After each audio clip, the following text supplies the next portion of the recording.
Hello mes filles, j'espère que vous allez bien. Welcome dans ce nouveau vlog. Je vous emmène une semaine avec moi dans une semaine de sport. Et donc là on est vendredi, on est à Reims et on commence par un petit run de 7 km. Je suis toujours dans mes challenges. Et du coup j'attaque 7 km par jour pendant 7 jours. Et voilà. On parlera aussi de ma relation avec le sport et comment j'en suis arrivée entre guillemets en faire autant et pourquoi si récemment. Voilà. Écoutez, je vais finir ces 7 petits kilomètres. Je me sens bien. Et après, petite douche. À demain matin, mes vies.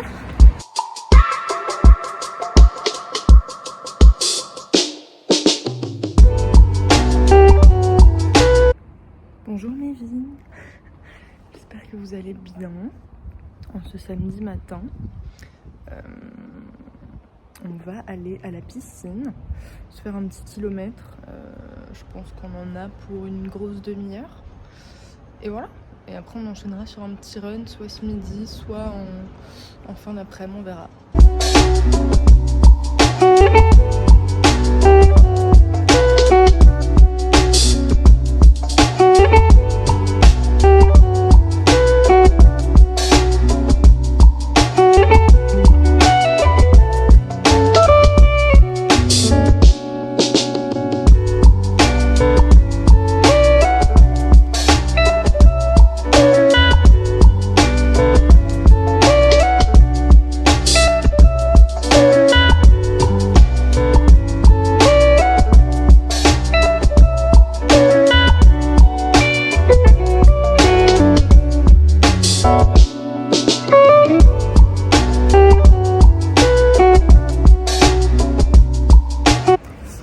Session de natation est faite. Écoutez, j'ai fait un bon kilomètre donc c'est cool. Ma peau c'est un enfer ce week-end, je sais pas ce qui se passe. Du coup, je vais me chercher un petit matcha avant de rejoindre mes soeurs au marché. Le petit coffee shop habituel n'était pas ouvert. On est parti sur un petit Starbucks matcha latte. Je vous reprends. On est samedi midi. Du coup, aujourd'hui on double. Ce matin piscine. Et là, petit footing. Voilà, petit footing tranquille. 7 km. Et on s'arrêtera là pour la journée. À demain, mes vies.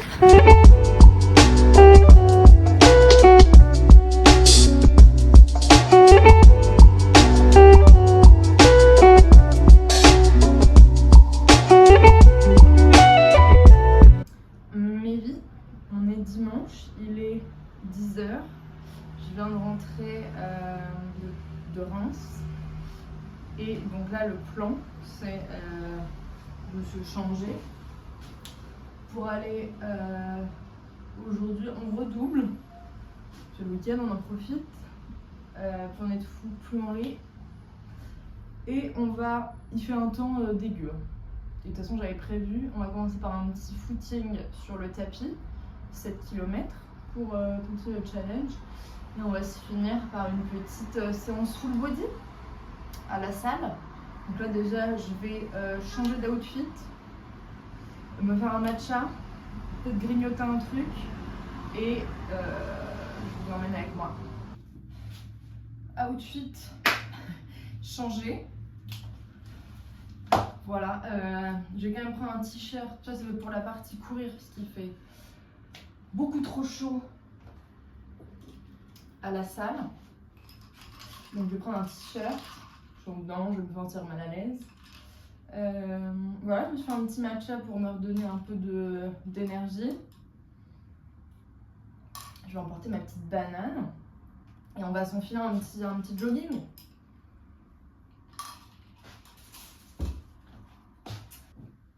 Hop. Parce que de 1 il pleut, de 2 les micro-shorts dans le métro, hélas, pas ouf. Non, moi ça me dérangerait pas, mais apparemment il y a des gens à qui ça fait de l'effet. Voilà. Et bien sûr j'ai fait mes cheveux, il faut que je mette mon sweat, si je le trouve.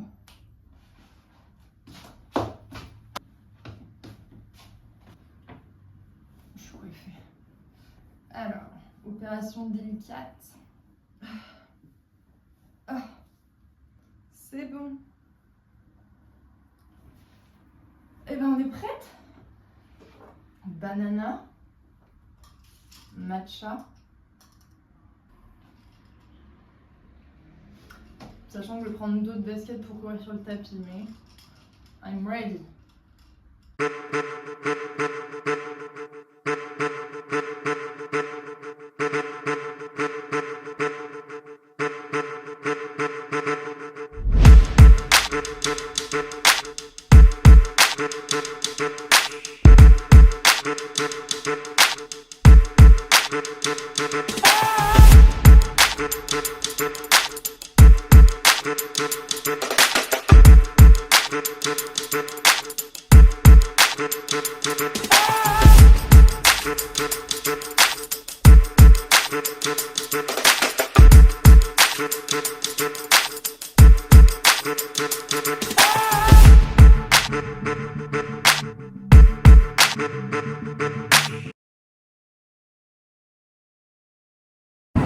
Hello mes vies, nous sommes lundi, début de la semaine.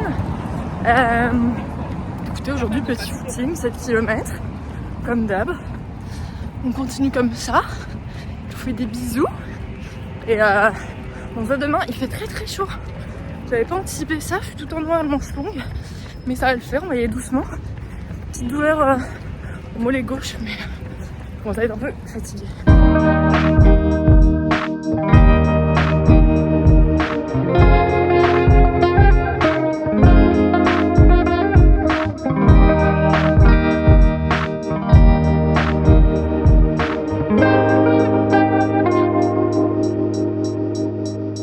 Mes vies, j'espère que vous allez bien en ce mardi.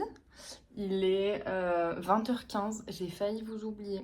Après c'était vraiment journée très banale niveau sport. Sympa cette petite touffe. 7 km footing, toujours dans le challenge. Et là, du coup je viens vous faire un petit coucou et moi je vais manger avant d'aller prendre ma douche. Je me suis fait un petit pavé de saumon avec des carottes au cumin et à l'ail et un petit peu de perles de blé. Voilà, je vais manger ça dans des petites vidéos YouTube. À demain!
mes vies.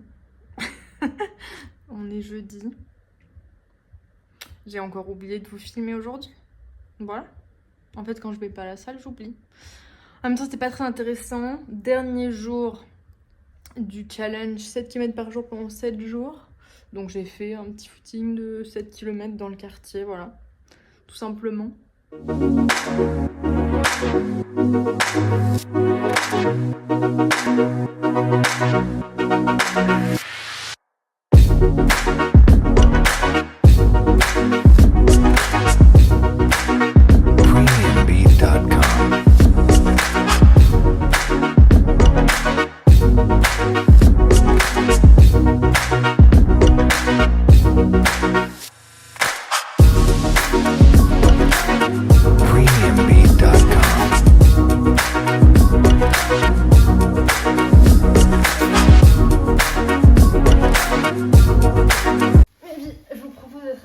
Une petite boisson et vous poser tranquillement dans un canapé pour la fin de cette vidéo. Donc je vous avais dit qu'à la fin de... Là on a fait une semaine de sport ensemble qui était, on va se le dire, une semaine pas normale, 7 jours sur 7. Mais c'est parce qu'effectivement je suis dans ce challenge. En soi je cours tous les jours mais c'est des petites distances, du coup mon corps est habitué, donc je sens pas entre guillemets et j'y vais vraiment très doucement. Mais effectivement c'est peut-être pas normal pour beaucoup de faire du sport tous les jours, mais c'est pas toujours comme ça. Après moi j'adore, vraiment c'est pas du tout une contrainte, une corvée, je le fais avec plaisir. Moi là je viens de finir mon... En fait je vais essayer d'être claire dans cette vidéo ou pas. J'essaie de faire un semi par mois mais toute seule, sans dossard à la cool en mode footing pour un peu habituer mon corps au kilométrage. Bref, on reviendra là-dessus plus tard. Donc je viens de finir ça et je suis passée prendre une petite boisson en sortant. Et c'est pas mal la compo. Je pensais que ça allait être un peu dégueu et en fait c'est de l'eau de coco et après c'est potassium, vitamine E, B12, B6, concentré de carotte, potassium, j'ai dit magnésium, acide citrique. 25 calories même si on s'en fout dans la bouteille. Le goût était pas dingue mais du coup en fait ça recharge bien tout ce que j'ai perdu pendant la course. Donc voilà, on va se boire ça. Et toujours notre eau dans ma Stanley. Donc ma relation avec le sport.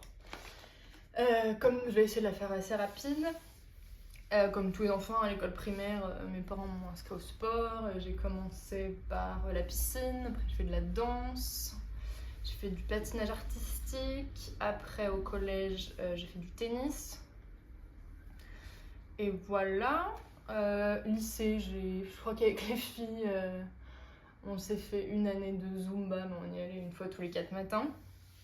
En licence, on s'est inscrit à la salle de sport en L1 avec Apo, on y a été je crois 2 fois. Et juste avant, on allait se faire un goûter au Columbus Café, donc pour vous dire que ça n'avait aucun intérêt, mais c'était drôle. Après, je suis partie en Erasmus, et là, avec une de mes potes néerlandaises, on a commencé un programme qui s'appelle le C2-5K.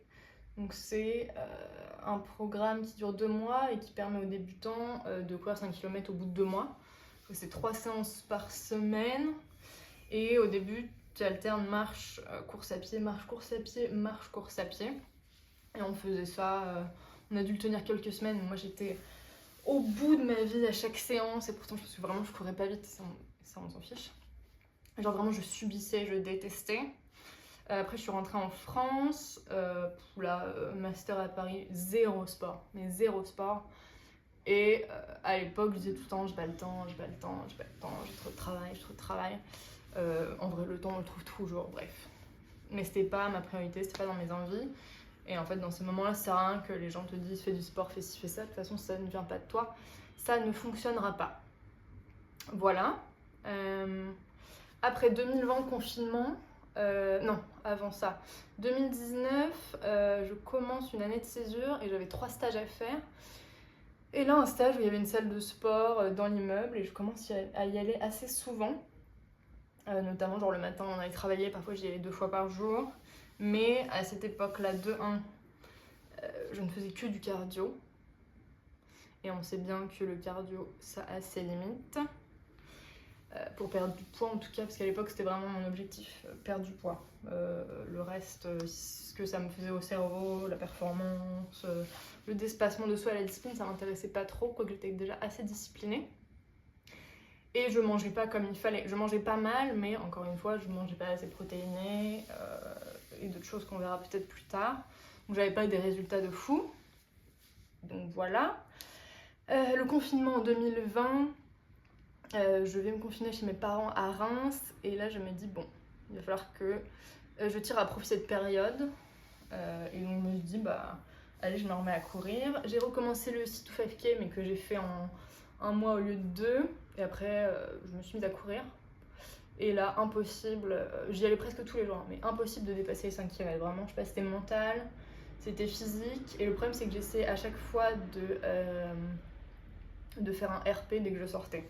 Il fallait que je gagne des secondes à chaque sortie, chose qui n'est pas possible. Et du coup, je subissais et ça me saoulait. En même temps, j'ai fait 6 simulats. Après, j'ai repris les cours, voilà. Et après, je continue un peu de ici, parfois un peu courir, mais rien de très régulier, ni rien. Décembre 2022, je me suis remise à courir un peu. Janvier 2023, fracture de la malléole, pour la 4e ou 5e fois de ma vie. Petit problème avec les chevilles. Là, donc, fracture, plus il m'est arrivé quelques trucs perso, pas cool. Et je suis retournée habiter quelques temps chez mes parents. Et là, je me dis, bon, il va falloir que cette haine, que ces sentiments négatifs, je les évacue d'une manière ou d'une autre. Et mentalement, j'étais au plus bas. Et je voulais à tout prix éviter, ça paraît bizarre, éviter la dépression, éviter d'être sous médicaments. Donc, je me suis renseignée sur, en soi, comment éviter la dépression et comment remonter la pente. Et les piliers, c'est l'activité physique, bien manger, le sommeil, la santé mentale. Et donc à ce moment-là, je me suis mise à me coucher tôt, faire du sport, bien manger, aller voir un psy. J'ai fait tout ce qu'il fallait. Et je suis devenue assez régulière, mais pareil, je courais plusieurs fois par semaine. Très difficile de dépasser les 5 km, encore une fois. Et un jour, je me suis inscrite... Donc j'ai pu commencer à recourir en mars 2023 et je me suis inscrite à la foulée des sacres à Reims pour le 1er juin. Et je crois que j'ai réussi à faire genre, peut-être 10 km quelques jours avant la course, donc j'étais contente, j'ai fait la course. Et après la course, là, ça y est, j'étais un peu plus lancée. J'arrivais à faire 10 km en footing tranquillement. Un jour, je suis allée courir avec ma sœur et j'ai un peu là découvert ce qui était, grâce à elle, entre guillemets, l'endurance fondamentale. C'est-à-dire que je crois qu'elle était peut-être enceinte au tout début. Et on s'est dit, vas-y, on y va à la cool. Et en fait, bah, ce qui est trop bien, c'est qu'à ce moment-là, je me dis, waouh, je pourrais tenir cette allure des heures et des heures sans avoir mal, sans m'en lasser. Et donc là, je me suis découvert, je pense, là, une vraie passion. Après cette course au mois de juin, je me dis bon, je vais préparer le 10 km de Reims qui se tient en octobre tous les ans. Et j'ai une pote qui m'a dit mais pourquoi tu t'inscris pas au semi? Je courais déjà à peu près 10 km 3 fois par semaine. Elle m'a dit enfin vraiment c'est un non-sens, tu peux largement faire un semi. Donc je me suis inscrite. Et là je me suis lancée dans une préparation avec Rona sur 12 semaines pour faire mon premier semi en octobre, que j'ai fait en 2h, 2h06, 2h05, un truc comme ça. Je pensais jamais que j'allais réussir à faire ça de ma vie. Ça me paraissait quelque chose d'insurmontable. Bref, j'y suis arrivée. À peine le semi passé, moi je me demandais déjà ce que j'allais faire après. Et beaucoup, les gens te demandent quelle est la prochaine étape. Ce qui peut être bien pour se lancer un peu des challenges, ce qui peut être aussi compliqué mentalement, parce que laissez-moi un peu respirer. Et je pensais jamais faire un marathon de ma vie. Mais je décide de m'inscrire au marathon de Paris. J'avais très envie de le faire et j'ai pris un pack avec le semi. Je me suis lancée dans une prépa marathon de 16 semaines pour laquelle j'ai fait le semi de Paris. Le marathon de Paris est arrivé. Comme vous l'avez vu dans d'autres vidéos, je suis tombée dans les pommes au 39e kilomètre, fin de la course. Et là,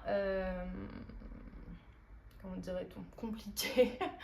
j'essaie de beaucoup en rire avec mes potes, mes collègues. Et moi, d'un côté, c'était tellement... pas tellement dur, j'exagère, mais... c'est 16 semaines, j'ai pas bu une goutte d'alcool, j'ai pas fumé une cigarette, j'ai bien mangé, je me suis couchée tôt tous les soirs, j'ai fait peu de sorties. Mais c'est encore une fois des sacrifices que j'ai fait avec plaisir. Et je les ai choisis, mais ça reste quand même difficile. Et de pas réussir à faire les choses que je préparais depuis tant de temps. Et aussi, je vais avouer, mentalement, je pensais que ça allait guérir des choses en moi qui... je m'en rends aujourd'hui compte, en fait, ces choses elles se sont guéries, je pense, d'autres manières. Et en fait, c'est pas un marathon qui guérit les blessures. Donc voilà. Après, j'ai un énorme complexe autour de ce marathon. La dernière fois, je me suis inscrite au marathon de La Rochelle pour novembre. Sur le site, on m'a demandé: avez-vous déjà fait un marathon? Et je savais pas quoi répondre. Pour moi, non, je n'ai pas fait de marathon. Et pourtant, j'ai fait 16 semaines de préparation, j'ai fait les 39 premiers kilomètres. Mais pour moi, j'ai pas fait. Mais j'ai quand même dit que j'en avais fait un. Parce que ça va être écrit sur le mode de SAR, c'est mon premier marathon. On s'en fout. Donc voilà, là je me suis inscrite au marathon de La Rochelle qui sera au mois de novembre, que je fais normalement avec mon frère et un de mes beaux-frères. Et j'attaque 16 semaines de prépa, fin juillet au début août. Donc voilà, je reviens sur le marathon de Paris vite fait.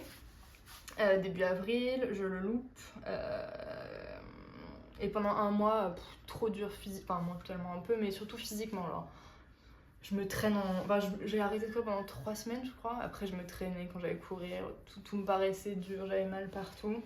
Je me dis, je vais jamais réussir à en refaire un autre, c'est pas possible. Je vais arriver cramée dans la prochaine prépa, je serai pas prête. Et je m'étais dit, bon, j'arrête un peu et je vais faire une prépa, enfin plutôt focus salle de sport, natation. Et finalement, je nous ai lancé un challenge avec un collègue 10 km par jour pendant 10 jours pour une association. On l'a fait tous les deux et après on m'a dit, bon, en vrai j'ai beaucoup aimé. Et j'aime bien les challenges un peu pas tordus parce que ça n'a rien d'exceptionnel. Je me suis dit, vas-y, je continue. Je vais faire les 9 km par jour pendant 9 jours, 8, 7, 6 et je ferai jusqu'à la fin. Là je suis dans les 6, donc soit je vais finir je crois mi-juillet. Et j'aime bien, sauf qu'en fait du coup ça veut dire que je sors courir à peu près tous les jours. Sachant que là-dessus j'ai un semi, enfin je me suis dit que j'allais faire un semi par mois. Donc parfois tout ça se chevauche, sachant que je continue à aller à la salle parce que j'aime bien, enfin j'adore, en vrai j'adore aller à la salle de sport, c'est pareil bizarre. Et j'ai repris un peu la natation. J'y vais à peu près une fois par semaine, mais j'en ai fait beaucoup quand j'étais jeune. Du coup, j'ai pas trop de mal à faire 1 km, mais j'y vais vraiment la cool, me remettre tranquillement dedans et je reprendrai un peu la technique plus tard. Parce que 2025, là j'ai reçu un mail pour le marathon de Madrid. J'ai très envie de faire un marathon à l'étranger. C'est au mois d'avril, je crois, donc le timing serait pas mal. J'aurai au moins un mois de repos et après je peux reprendre une prépa jusqu'au marathon de Madrid. Je trouve que ça peut être très cool d'aller découvrir une ville que j'ai jamais fait. Et voilà, et en même temps j'aimerais bien faire un triathlon. Je pense que le Ironman ça me paraît un peu compliqué pour 2025, mais je commencerai déjà par un triathlon d'une taille intermédiaire. Et oui, le goal, je vais dire allez, avant mes 30 ans, un half Ironman. Et après, peut-être un Ironman un jour, on ne sait pas. On ne sait pas. On n'en est pas là. Je vais essayer d'accélérer un peu mes vies. Waouh. Donc effectivement, maintenant je fais beaucoup de sport. Mentalement, c'est pas facile de switcher d'une vie entre guillemets où on faisait presque pas de sport à beaucoup. Moi, ça me rend extrêmement heureuse. C'est un plaisir de le faire aussi souvent. Et si je pouvais en faire plus, je le ferais plus. Ce qui parfois est un peu embêtant et handicapant, c'est plutôt comment les gens le voient autour. Il faut réussir à s'en détacher, mais quand c'est les gens très proches de toi, c'est compliqué. Parce que eux aussi, ça leur fait bizarre. Bizarrement, les gens associent ça à un mal-être. Au début, effectivement, j'ai sûrement commencé en étant mal dans ma tête. Et aujourd'hui, c'est pas du tout le cas. Et je suis très heureuse de faire tout ce sport. Et je le fais avec plaisir, encore une fois. Et quand les gens autour de vous ont du mal un peu avec ce changement, entre guillemets, de mode de vie, ont des réflexions, tu en fais trop. En même temps, quand je faisais pas de sport, les gens me disaient que j'en faisais pas assez. Ils sont inquiets parce que si on en fait tant, c'est pour compenser quelque chose. Non, c'est juste moi, c'est juste parce que j'aime ça et Et ouais, ma vie a changé un peu, j'ai d'autres objectifs, et en fait ce qui compte c'est de se sentir bien. Alors j'ai sûrement perdu du poids, je me pèse très rarement chez le médecin en gros, et j'ai remarqué que mon poids n'avait rien à voir avec ma silhouette. Et j'ai surtout remarqué, mais ça on fera peut-être une autre vidéo dessus, que effectivement j'ai perdu pas mal de poids, mais c'est la première fois que je fais du sport dans ma vie avec un objectif qui n'est surtout pas, qui n'est pas de perdre de poids, qui est juste de kiffer, d'être bien dans ma tête, de me faire plaisir. Et bizarrement c'est quand tu ne cherches pas à perdre du poids que de un tu es entre guillemets plus performant, et de deux finalement que tu en perds sans le vouloir. Et du coup j'ai jamais eu une aussi bonne relation aussi avec la nourriture, que je vois plutôt comme un carburant et du plaisir et une source qui permet de faire tout ce sport. Et aujourd'hui je traite mon corps plutôt en le remerciant d'être là chaque jour, de me permettre de faire tous ces sports, plutôt que de le maltraiter en lui faisant subir des choses et en voulant le rétrécir. Voilà, on reviendra sur cette relation peut-être nourriture-corps. Et c'est très drôle parce que j'ai fait plein de sports. Mon poids a vachement fluctué. La prépa marathon, j'ai pris du poids. En même temps, j'ai pris aussi beaucoup de masse parce que j'allais à la salle, mais pas comme il fallait. Et là, je fais beaucoup de sport sans... Bon, j'avais quand même un objectif, c'est d'arriver un peu plus légère dans la prochaine prépa marathon. Mais en même temps, c'est pas vraiment un objectif. Et la dernière fois, j'ai une pote qui m'a vue en maillot de bain et qui m'a dit oh, « C'est fou, je rêverais d'avoir ton ventre. » Et depuis toute jeune, c'est la partie de moi que je déteste le plus. Et bizarrement, c'est la partie que je cible le moins aujourd'hui. Et c'est celle qu'on trouve le mieux. C'est rigolo. En fait, c'est quand t'essayes pas de faire un truc que finalement ça marche. Et c'est parce que je le fais dans la bonne démarche, je crois. Voilà, j'espère que j'ai été claire, mes vies. Mais je reviendrai dans une autre vidéo sur la relation alimentation que j'ai avec l'alimentation, la relation avec le sport. Je sais pas comment je me sens dans mon corps et tout. Merci beaucoup d'avoir regardé la vidéo, mes vies. Je vous fais des gros bisous, à la semaine prochaine.